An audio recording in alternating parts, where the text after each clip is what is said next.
que ton avenir te réserve un semblant de contentement. Maintenant, disparais de mon existence. Trish, considère ceci comme la dernière communication que tu recevras jamais de moi.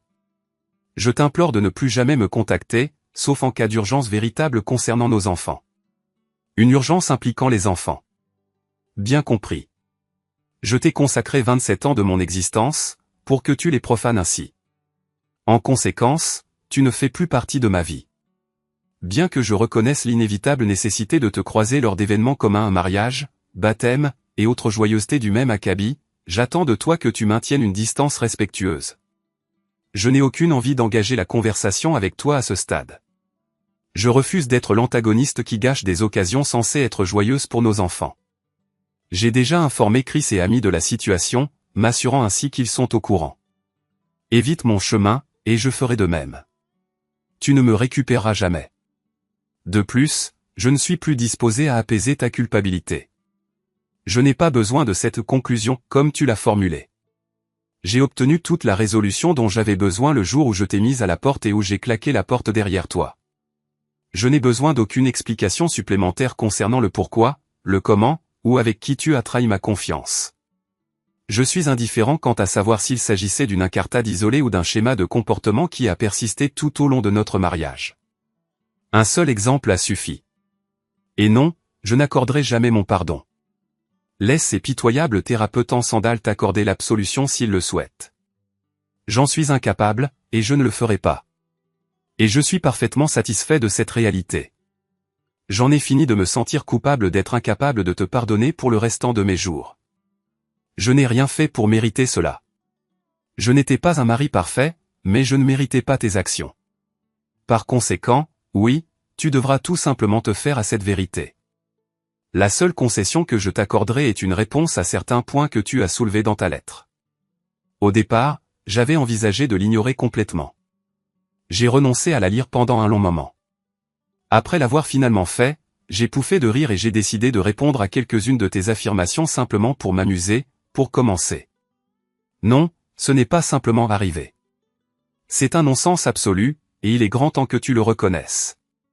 Ce n'est pas comme si tu vaquais simplement à tes occupations et que tu t'étais soudainement retrouvé dévêtu dans une chambre d'hôtel avec un homme non identifié positionné sur toi. Dans ta lettre, tu affirmais que tu étais malheureuse, que la solitude t'effrayait et que Greg t'offrait de la sympathie et de la compassion. Scoop, Trish. Le malheur et la peur ne constituent pas une justification pour l'infidélité. L'infidélité se produit parce qu'un individu choisit consciemment d'être infidèle. Tu aurais pu me communiquer ton malheur et tes peurs. Tu aurais dû le faire, mais tu ne l'as pas fait. C'est le juste arrivé. Je ne crois pas. Des aventures d'un soir sous l'emprise de l'alcool pourraient éventuellement juste arriver. Ce sont des incartades impulsives. Les liaisons ne le sont pas. Elles nécessitent de la prévoyance et des décisions délibérées. Dans ton cas, 14 putains de mois de choix, de planification et de tromperie. Alors, oui. Va en enfer, Trish. Comment ai-je découvert ta trahison? Ce qui n'a pas vraiment d'importance, mais les circonstances sont quelque peu banales. Je suis rentré à la maison plus tôt que prévu. Oui, je suis arrivé en avance. Tu ne devais pas rentrer avant 3 jours. Cependant, je suis arrivé avec 2 jours d'avance. J'avais contracté la grippe et j'ai décidé de quitter la conférence plus tôt. En arrivant à la maison, j'ai défait mes valises et j'ai décidé de t'envoyer un message avant d'aller me coucher, pour t'informer que j'étais malade et que j'allais dormir. Tu aurais vraiment dû penser à te déconnecter de ton compte de réseau social. Juste là, sur l'écran devant moi, il y avait des échanges avec ton amant. Il ne m'a pas fallu longtemps pour déchiffrer le mot de passe de ta messagerie électronique et glaner quelques détails supplémentaires. Si je pensais être malade auparavant, j'étais vraiment malade après avoir parcouru tous tes messages mielleux dans ta messagerie électronique et sur les réseaux sociaux. Sans parler de l'échange de photos, espèce d'adultère répugnante. À ce moment-là, j'étais extrêmement reconnaissant que tu sois obligé de quitter la ville pour affaires. Je crois que je t'aurais tué si tu avais été à la maison.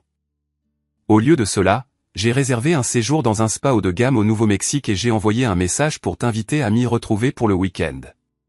J'ai contacté l'entreprise de sécurité et j'ai pris rendez-vous pour qu'ils remplacent les serrures. Par la suite, j'ai ouvert de nouveaux comptes bancaires, transféré des fonds, et dès que j'ai confirmé que tu étais au Nouveau-Mexique, j'ai annulé toutes nos cartes de crédit communes. J'ai pris rendez-vous avec un avocat et j'ai eu la chance d'être reçu. Le lendemain après-midi, j'ai dupliqué tous les courriels et messages échangés sur les réseaux sociaux entre toi et Greg et j'ai décidé de les envoyer à la femme de Greg et à chaque personne dans tes contacts de messagerie et parmi nos amis. Écoute. Ah, et oui, j'en ai transmis quelques-uns aux enfants. Pas de photographie. Je leur ai épargné ça. Je ne pensais tout simplement pas que vous seriez sincère avec eux, alors j'ai estimé ne pas avoir le choix.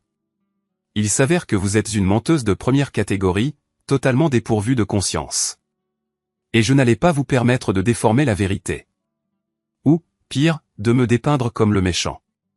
Mon avocat m'a conseillé de redéposer la moitié de l'argent sur nos comptes joints, ce que j'ai fait. Et ensuite, j'ai utilisé votre moitié pour régler nos factures. Ah, et pour m'offrir les services de quelques escortes. Ce qui est bon pour l'oie est bon pour le jar, n'est-ce pas, Trish? Au fait, c'est le plus beau cadeau que vous m'ayez jamais fait. Poursuivez-moi si vous le souhaitez, adultère, mais je ne vous céderai pas cet argent. Je paierai volontiers les frais juridiques, ne serait-ce que pour prolonger l'affaire devant les tribunaux.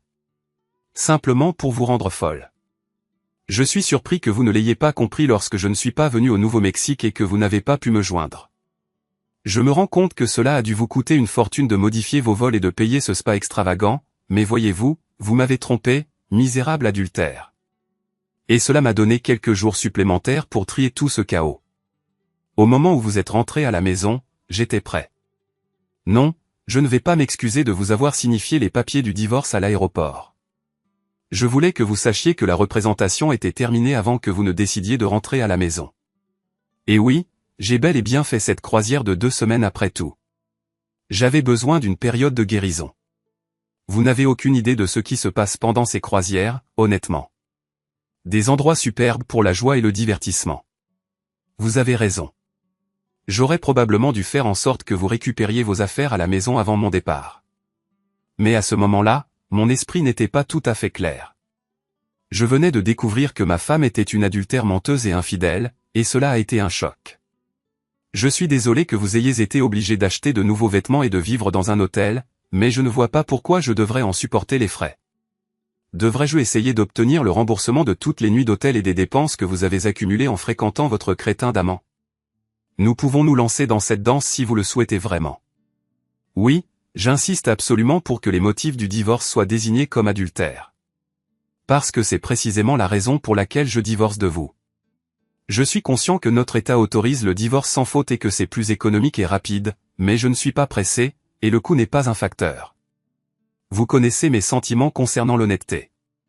Et bien qu'il soit vrai que nous ayons des différends irréconciliables, vous voulez du sexe et je ne peux pas me réconcilier avec ça. Je pense que l'adultère est simplement plus honnête.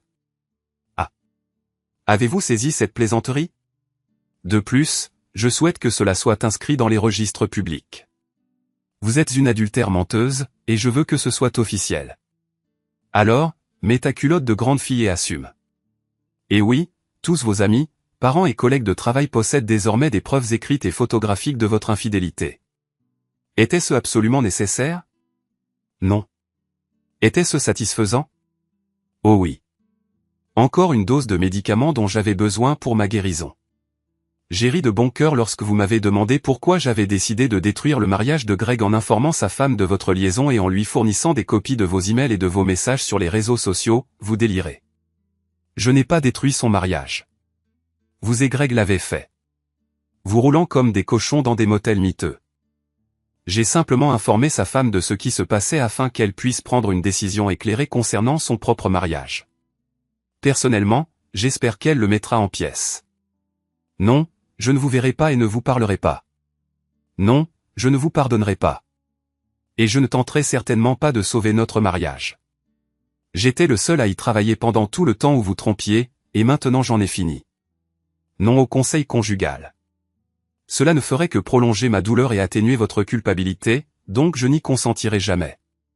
Encore une illustration de la façon dont vous ne pensez invariablement qu'à vous. Et vraiment, à part soulager votre conscience, qu'imaginez-vous que nous aurions après cela? Une relation aimante et amicale fondée sur le respect, l'honnêteté et la confiance? S'il vous plaît. Je ne vous ferai jamais confiance. Vous ne m'avez jamais respecté. Nous ne serons jamais amis. Je ne vous aime pas, et vous n'êtes même pas capable d'être honnête avec vous-même. Je ne peux pas concevoir un seul scénario dans lequel nous pourrions être à nouveau ensemble. Ne partez jamais seul. Partez avec Greg. Allez-vous-en, tout simplement. Peut-être dites-vous la vérité lorsque vous affirmez que Greg était le seul. Ça, je ne le saurai jamais avec certitude. Et je ne croirai certainement rien de ce que vous me direz. Et honnêtement, cela n'a plus d'importance. Vous avez couché avec un homme, et c'était suffisant. Juste pour que vous le sachiez, j'ai subi un test ADN pour m'assurer que je suis bien le père de nos enfants. Je le suis. Je préfère ne pas imaginer ce que j'aurais pu vous faire si le résultat avait été différent. Oui, j'ai aimé la femme que je pensais avoir pour épouse, mais non, je ne vous aime pas. J'aime toujours la femme que je croyais avoir épousée. Mais ce n'est pas vous. Je ne sais pas si elle est décédée ou si elle a jamais réellement existé, mais je sais une chose avec certitude. Vous n'êtes pas elle. Et au fait, je ne vous crois pas quand vous prétendez m'aimer et ne jamais avoir cessé de m'aimer. Ce n'est tout simplement pas possible. Pas après ce que vous avez fait. Comment peut-on prétendre aimer une personne et ensuite la trahir aussi complètement? Vous n'avez clairement aucune idée de ce qu'est réellement l'amour. Et ce n'est qu'une raison de plus pour moi de passer à autre chose. Je suis désolé d'apprendre que votre relation avec les enfants est tendue, mais je ne peux rien y faire. Vous avez fait votre lit. Peut-être qu'un jour, ils finiront par comprendre. Peut-être pas. Cela dépend d'eux. Je ne leur ai dit aucun mensonge à votre sujet, et je promets que cela ne changera jamais. Si vous voulez qu'ils aient une meilleure opinion de vous, je vous suggère d'être meilleur. Essayez donc, pour une fois. Signez simplement les papiers, Trish. Si vous insistez pour une thérapie de couple, je retirerai simplement la requête, et nous ne nous remettrons toujours pas ensemble. Si vous déposez une demande et exigez une compensation, je contre-attaquerai à nouveau pour cause d'adultère. Nous pouvons tourner en rond autant que vous voulez. Nous ne serons toujours pas ensemble. Je n'ai aucune affection pour vous. En fait, je vous trouve absolument répugnante. Votre présence est indésirable. Allez aux enfers. Passez une agréable existence. Steve, connu familièrement sous le nom de Tom Lotto, patientait dans son véhicule, attendant que son fils se prépare à quitter la maison. C'était son week-end attribué avec le garçon, et comme c'est typique de la plupart des enfants de 5 ans, le petit bonhomme tardait à se préparer.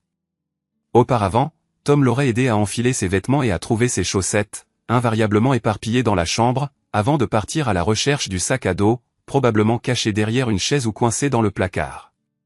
Cependant, la résidence appartenait désormais au nouveau conjoint de son ex-femme, par conséquent, Tom maintenait sa position à l'extérieur.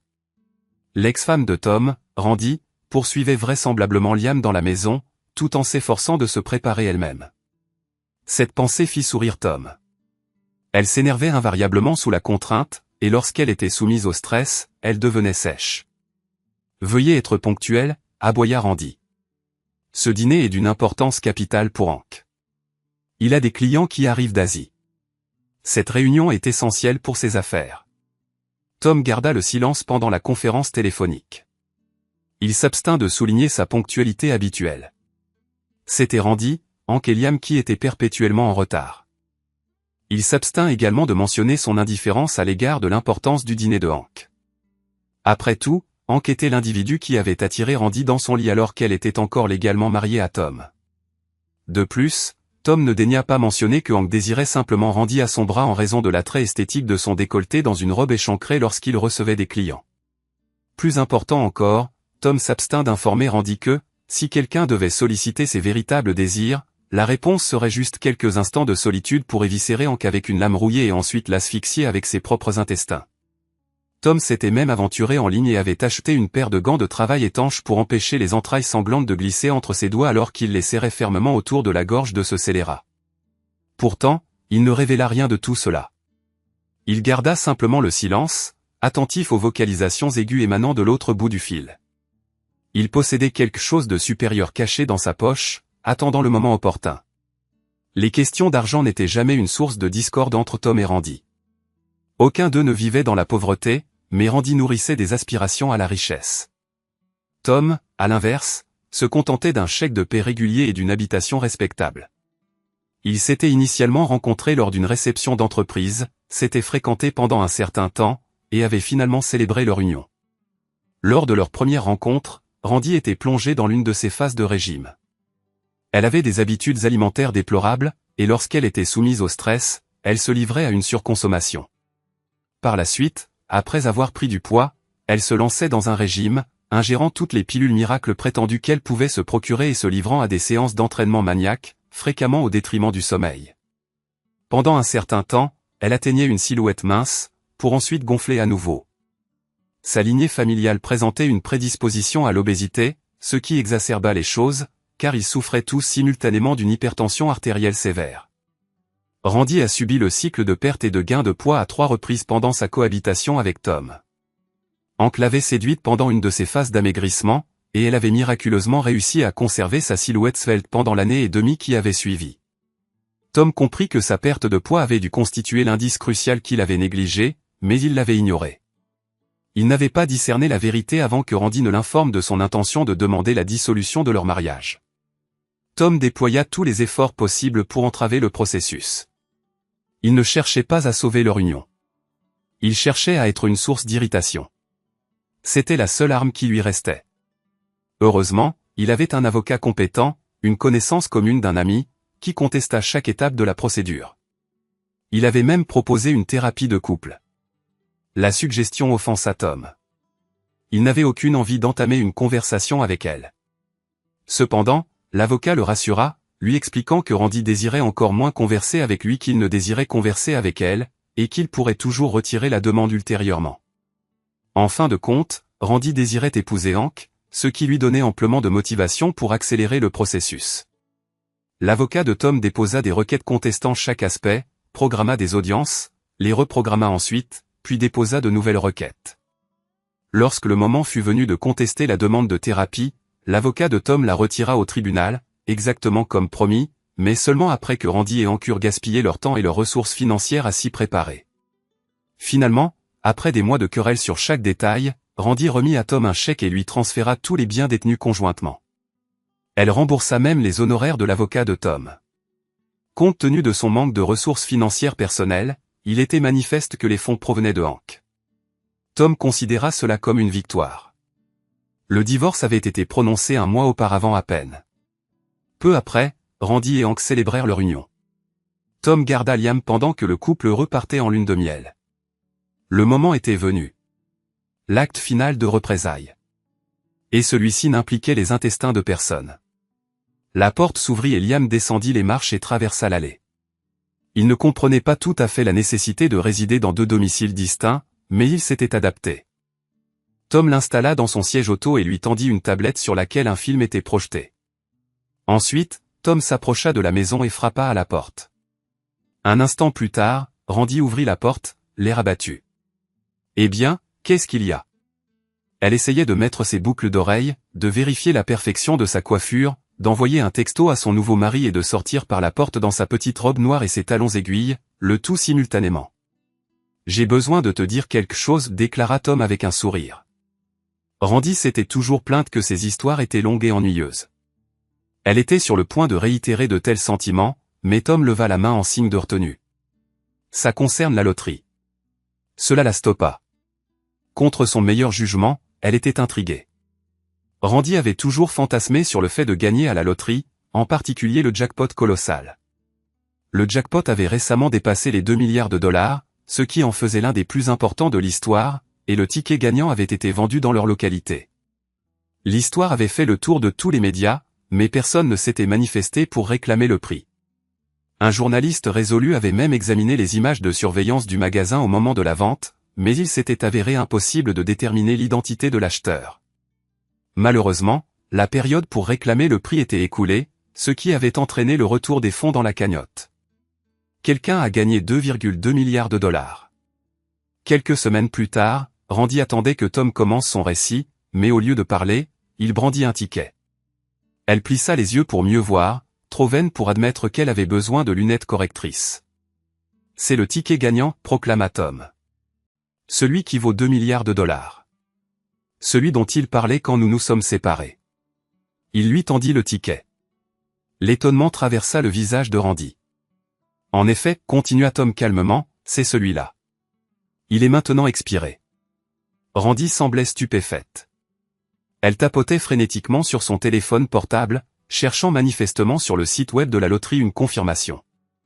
Son regard oscillait entre l'écran et le ticket, faisant des allers-retours, jusqu'à ce qu'elle finisse par reporter son attention sur Tom.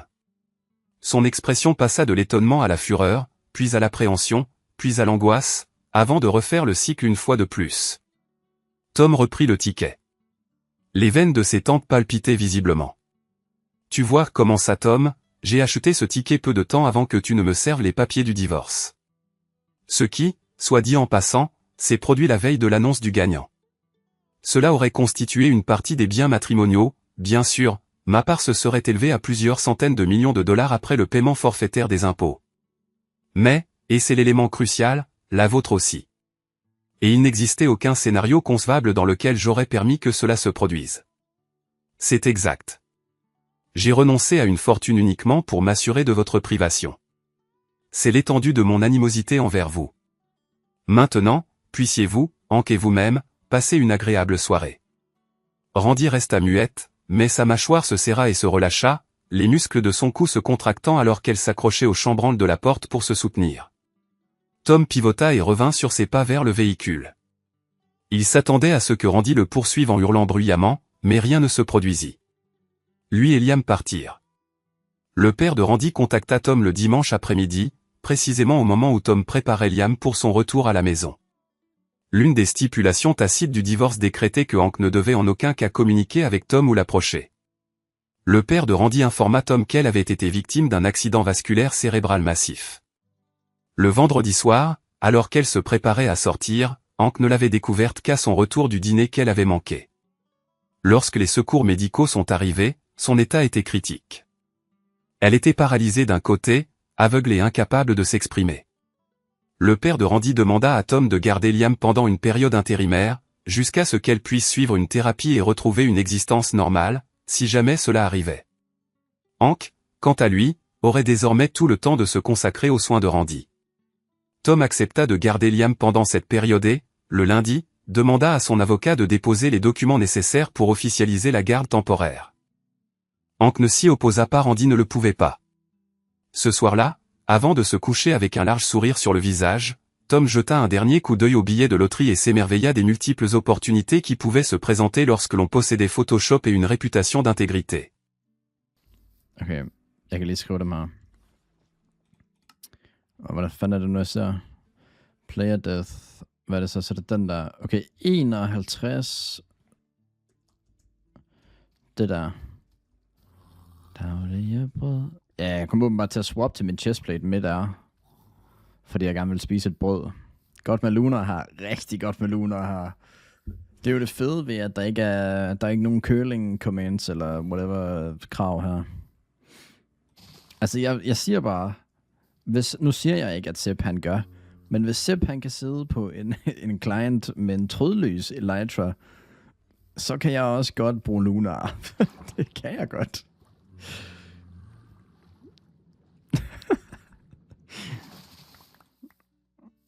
Almindelig Minecraft skal spilles med alle Lunar features. Ja, det er klart. Nadja foreslog jo her den anden dag, jeg tror det var i går, at jeg gennemførte Minecraft blindfoldet med Palle og Nudel som guide.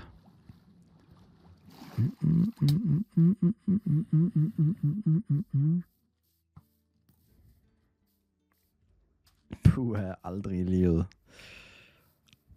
Umuligt.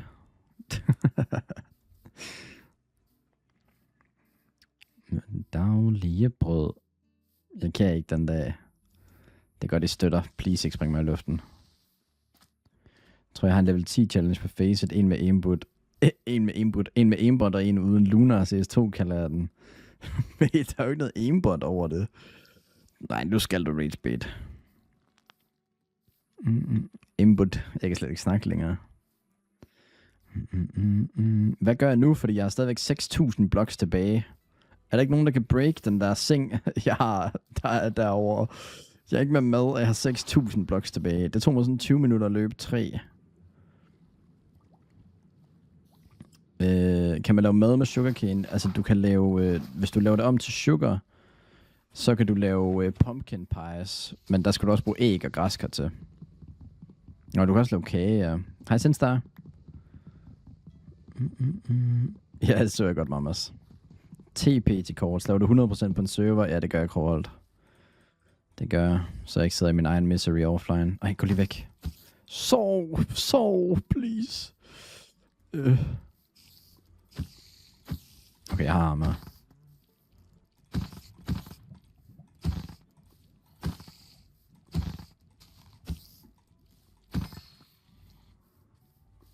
Bro, gå nu væk. Han har selvfølgelig også en skovl, så han skader 3x. TPA size up.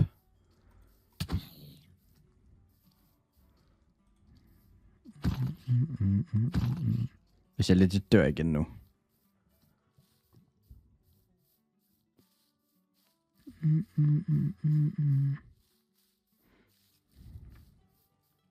Rip igen kalder den. Ja, det ser grumt ud. Det ser rigtig grumt ud lige nu. Okay, hurtigt her. Axe. Nej, jeg misser. Jeg misser kyllingen. Hvad skal jeg så gøre?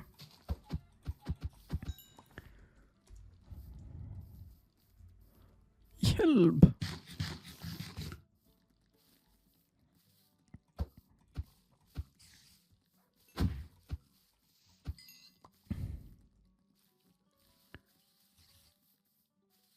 Ja, jeg døde 6.000 blocks væk af AK, fordi jeg kom til at switch til min chestplate midt-air, fordi jeg ville spise et stykke brød.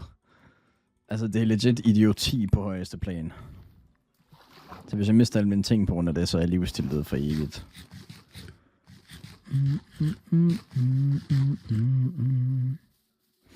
Griner højligt. Jamen altså, jeg er sgu bare AI. Der er ikke så meget andet der. Men vi fik det mindste nogle achievements ud af den tur der. Men tag den der. Tak for det. Ses. Nej, jeg har ikke selv touch. Jeg tror faktisk lige... Okay, jeg tager lige hurtigt den her. Så laver vi lige hurtigt et crafting table. Bang. Og så laver vi lige hurtigt en bed. Sætter der respawn point. Så er vi lidt tættere på. Nej, og så er der endda en ulv, som jeg ikke har haft endnu.